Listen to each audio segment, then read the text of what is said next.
Jangan lupa subscribe channel YouTube TVRI Bengkulu, like, komen, dan nyalakan notifikasinya.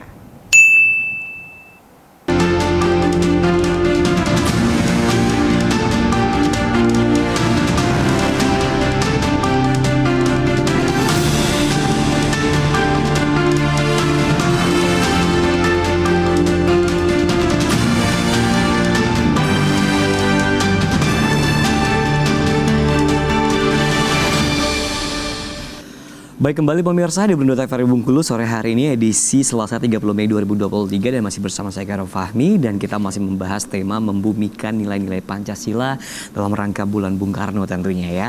Dan kita tahu bahwa nilai-nilai Pancasila merupakan dasar kehidupan bermasyarakat, berbangsa dan juga bernegara. Kita beralih ke Bung Asep Topan selaku akademisi ya. Nah, tadi dibahas mengenai kehidupan nilai-nilai Pancasila merupakan dasar kehidupan bermasyarakat, berbangsa dan juga bernegara tentunya. Nah, untuk di era globalisasi, seperti apa kita menerapkannya untuk nilai Pancasila yang terkait dengan dasar kehidupan berbangsa, bermasyarakat dan bernegara itu sendiri? Silahkan. Ya, Mas Fahmi, tadi kita sudah bicara dari aspek historisnya, kan itu. Lantas pemahaman maknanya seperti apa. Nah, pertanyaannya kan sekarang itu adalah bagaimana penerapan kemudian berikutnya ini.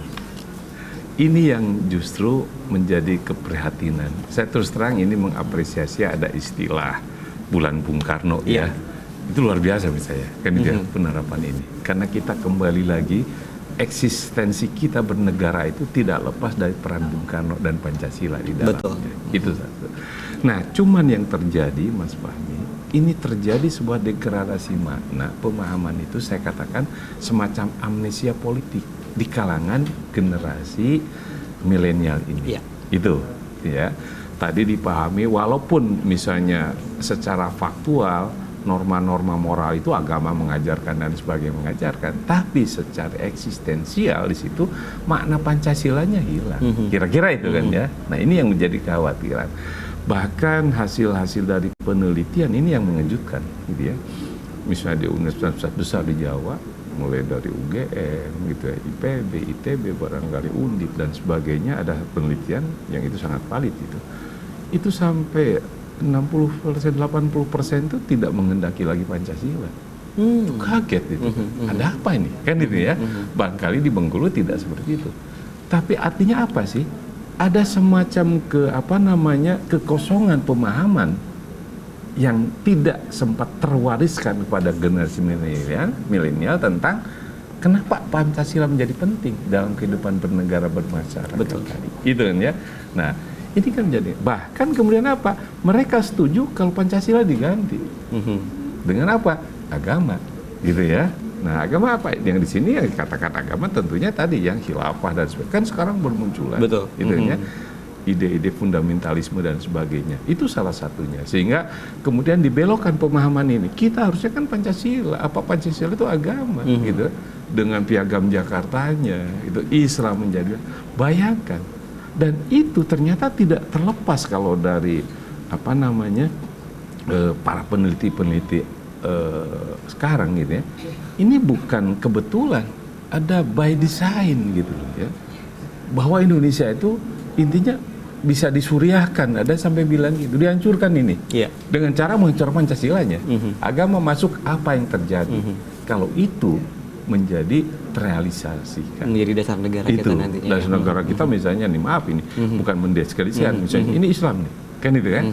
Nah, itu kan real ada kelompok HTI, kan itu kan ya, yang besar itu, dan itu pusatnya bukan di Indonesia, itu di London itu. Sehingga ada satu akademisi muda itu, ilmuwan muda itu, Islah Basrawi, menyatakan, loh ini kita tuh hati-hati kan itu kan ya. Ada keinginan kita diadu domba dan sebagainya digantikan. Sementara pemahaman-pemahaman di kalangan akademisi dalam arti mahasiswa gitu ya, itu tereduksi loh nilai-nilai tadi gitu ya. Nilai-nilai non-Pancasila. Nah, seringkali dibenturkan antara agama dan Pancasila. Nah, ini yang harus kita lihat. Ya. Bahwa sebenarnya kalau kita pahami, ini tidak perlu dibenturkan karena nilai-nilai universalitas itu, gitu aja. itu dibangun oleh Bung Karno itu justru atas dasar fondasi kalau keyakinan keagamannya justru terminologi Islam. Itu loh ya. Nah, bahwa betul di ND itu misalnya udah mulai mengumpulkan di situ, dan kita tahu di ND itu komunikasinya dengan non Muslim, ya, dengan pendeta ini bahkan teman-temannya itu.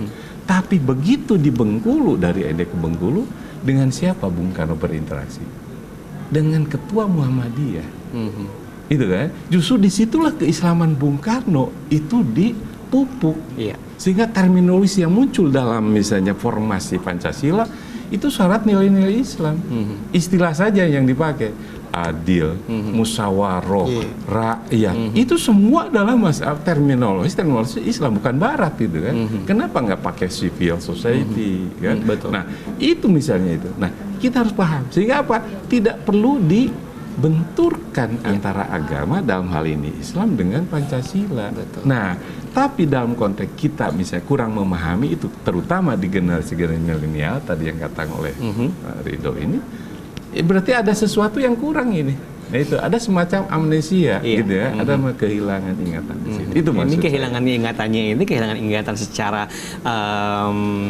disengaja atau tidak disengaja. Nah ini ada berarti kan grand design tadi yang besar kan itu kan. Sehingga nah ini tantangannya kalau kita sudah paham itu apa sih?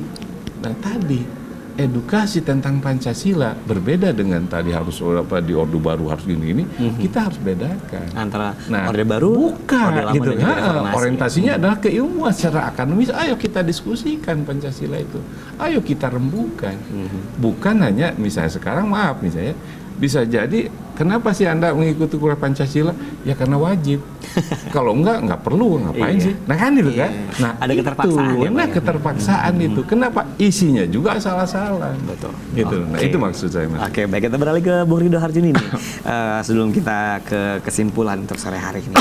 Pertanyaan yang sama mungkin mengenai nilai Pancasila ini merupakan dasar kehidupan bermasyarakat, berbangsa dan juga bernegara tentunya. Nah untuk era globalisasi ini kan era milenial juga nih tentunya ya. Nah penerapannya seperti apa untuk di era globalisasi sendiri untuk nilai-nilai Pancasila ini sendiri? Ya sebelum ke situ saya ada sebuah cerita yang pernah saya baca, ya, bahwasanya ada suatu ketika Bung Karno itu pernah berbicara dengan presidennya Yugoslavia, ya namanya itu Joseph Broz Tito kalau nggak salah ya. Jadi beliau bertanyakan kepada presiden Yugoslavia ini, Bung Tito, bagaimana nasib bangsa Anda ketika Anda meninggal dunia nanti, katanya kan. Kurang lebih begitu kan. Jadi beliau presiden Yugoslavia ini jawab, katanya, ya saya punya tentara yang kuat dan tangguh untuk melindungi bangsa kami. Nah kemudian Bung Tito ini tanya balik kepada Bung Karno kan, lalu bagaimana dengan Anda Bung Karno, katanya kan. Jadi beliau dengan tenang dia jawab, katanya, saya tidak khawatir dengan nasib bangsa saya karena saya sudah meninggali mereka sebuah way of life, yaitu Pancasila. Nah padahal kalau ada ahlinya sejarah Serbia mengatakan bahwasanya pada saat itu yang akan lebih besar ancaman disintegrasi bangsa itu adalah Indonesia dibanding dengan Yugoslavia, karena Yugoslavia adalah negara kecil yang tidak banyak bagian. Nah sedangkan Indonesia adalah negara yang dengan majemuk dan punya banyak suku bangsa seperti yang disampaikan tadi.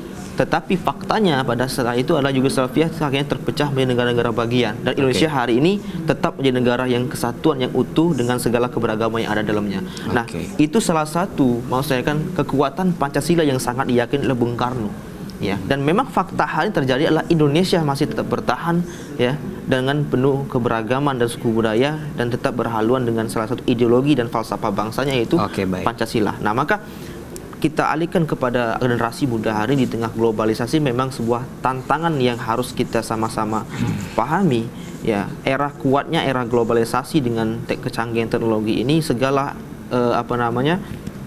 informasi-informasi ataupun paham-paham ideologi yang ada di luar Indonesia pun bisa masuk dengan mudah, diakses dengan teknologi.